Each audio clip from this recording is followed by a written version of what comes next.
వివేకానంద రెడ్డి హత్య ఒక ఉదాహరణ.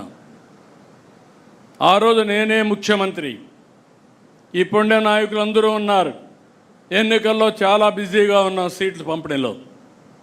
తెల్లవారితో నిద్రలేస్తే వార్త సాక్షి పేపర్లో గుండెపోటుతో చనిపోయాడు. నేను కూడా నమ్మాను. నేను ఎప్పుడు ఒక అనుమానంగా చూస్తాను. ఏ విషయం మీరు చెప్పినా చెవిలో పెట్టుకుంటూనే ఇంకొక చెవిలో ఆలోచిస్తూ ఉంటాను, ఇది చెప్పింది కరెక్టా లేదా అని వెరిఫికేషన్ చేసుకుంటాను. అలాంటి నేను వెరిఫికేషన్ చేసుకోకుండా నమ్మా. టైం పాస్ అయింది.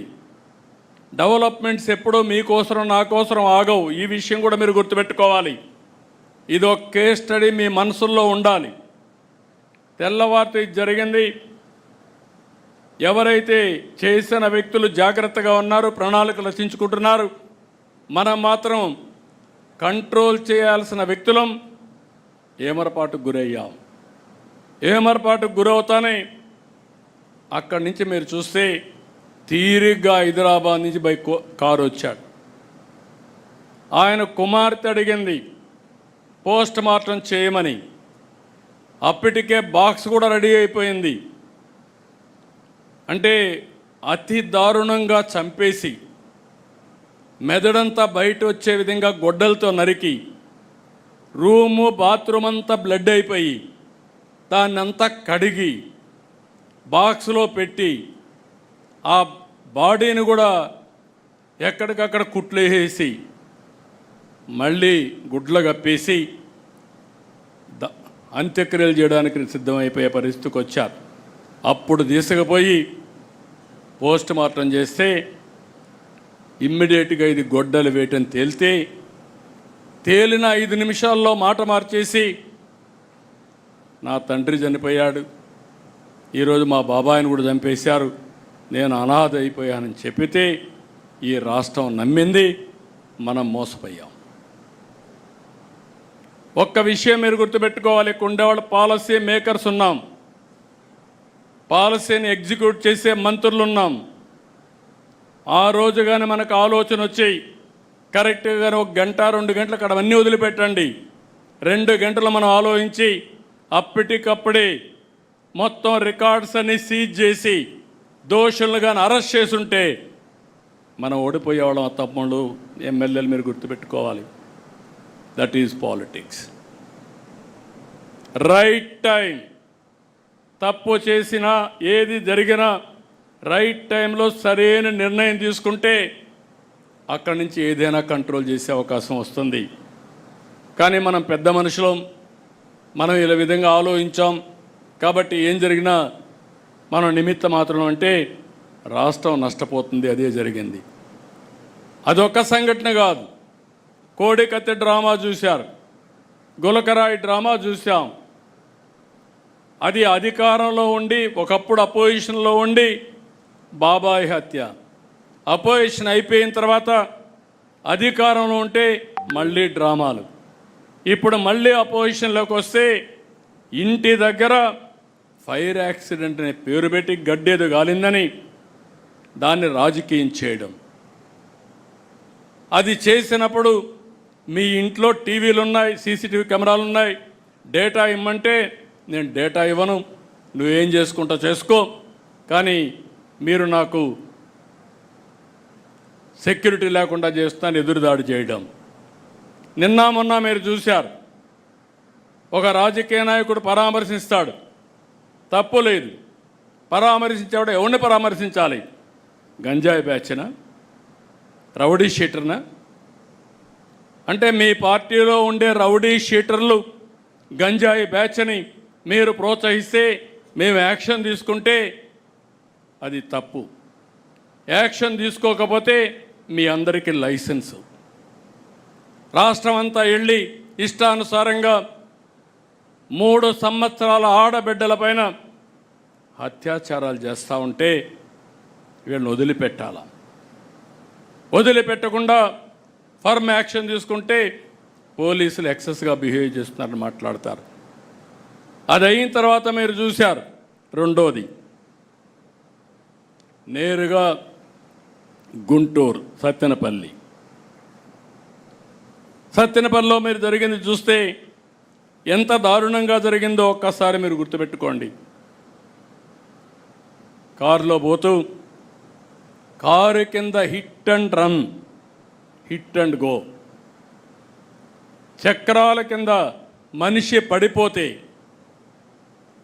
మనమైతే దారిలో ఉంటే పక్కన యాక్సిడెంట్ అయితే నిలబెట్టి ముందు వాళ్ళని హాస్పిటల్కి పంపించి పరామర్శించి టైం ఉంటే మనమే తీసుకుపోయి హాస్పిటల్కి పంపించిన తర్వాత మళ్ళీ ప్రయాణం కొనసాగిస్తాం, ఎంత అర్జెంట్ అయినా. అది సోషల్ రెస్పాన్సిబిలిటీ. అలాంటిది నీ కారు కింద పడిపోతే కనీసం పట్టించుకోకుండా తీసి బయట పారేసి వెళ్ళిపోయిన సందర్భాన్ని మనం చూస్తే, తిరిగి ఇదే కారులో జరిగిందని ఎవిడెన్స్ వచ్చిన తర్వాత, పేపర్ ఉందని, టీవీ ఉందని ఎదురుదాడి చేసే పరిస్థితి వస్తే ఎక్కడికి పోతున్నాం రాజకీయాలు? అంటే ఎలాంటి కరుడు గట్టినటువంటి వ్యక్తి ఎలాంటి నేర రాజకీయాలు చేస్తూ సమాజాన్ని అతలాకుతలం చేస్తూ ఉంటే, తిరిగి ఆడబిడ్డలపైన హత్యలు జరుగుతున్నాయి, రోడ్డు యాక్సిడెంట్లు జరుగుతున్నాయి, లేకుంటే రౌడీజం జరుగుతూ ఉంది, దొంగతనాలు జరుగుతున్నాయంటే దానికి మనం జవాబుదారీతనంగా ఉండాలి.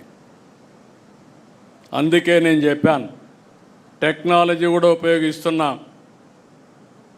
ఎవ్రీవేర్ టెక్నాలజీ కూడా ఉపయోగించి ఎవరైనా సరే తప్పులు చేస్తే వాళ్ళని సాక్ష్యాధారాలతో పెట్టి ప్రజల్లో చైతన్యం తీసుకొచ్చి వీళ్ళ అరాచకాలకు అడ్డుకట్టేసే విధంగా ఈరోజు కార్యక్రమాలు చేస్తున్నాను.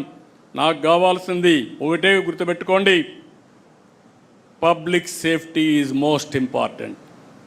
ఎవడైనా సరే తప్పు చేస్తే అలాంటి వారిని కఠినంగా శిక్షించి లా అండ్ ఆర్డర్ కాపాడడం తెలుగుదేశం పార్టీ బాధ్యత, ఎన్డీఏ బాధ్యత.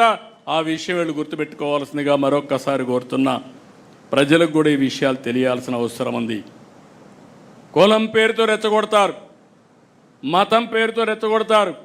ఒక పాస్టర్ హైదరాబాద్ నుంచి బయలుదేరి వచ్చి తాగుతూ వచ్చి కడాన యాక్సిడెంట్ చనిపోతే ప్రభుత్వం చంపేసిందని పెడతారు, పోలీసులు చంపేశారని పెడతారు.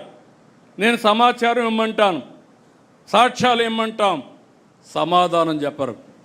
వెనకుండే రాజకీయాలు చేస్తారు.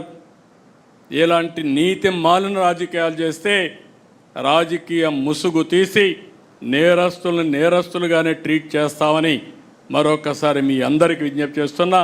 ఇక్కడ మీకు కూడా గుర్తుపెట్టుకోవాల్సింది, ఎప్పుడు కూడా అబద్ధం అనేది చాలా పవర్ఫుల్. ఇది నిజం గడప దాటేసరికి అబద్ధం ఊరంతా చుట్టొస్తుంది. ఆ అబద్ధం మీకే అనుమానం వచ్చేస్తుంది, నేను నిజం చెప్తున్నానా లేకపోతే నేను కూడా మోసపోయానా అని అనుమానం కలిగే పరిస్థితి వస్తుంది. అందుకే ప్రతి ఒక్కరు కూడా అప్రమత్తంగా ఉండడమే కాకుండా మీకు ఎన్ని పనులున్నా వాస్తవాన్ని ప్రజలకు చెప్పడంలో, పదే పదే చెప్పడంలో మీరు చొరవ తీసుకోవాల్సిందిగా నేను మిమ్మల్ని కోరుతున్నా. ఎందుకంటే మీరు అందరం గుర్తుపెట్టుకోవాలి, ఈ దేశ రాజకీయాల్లో ఇది కొత్త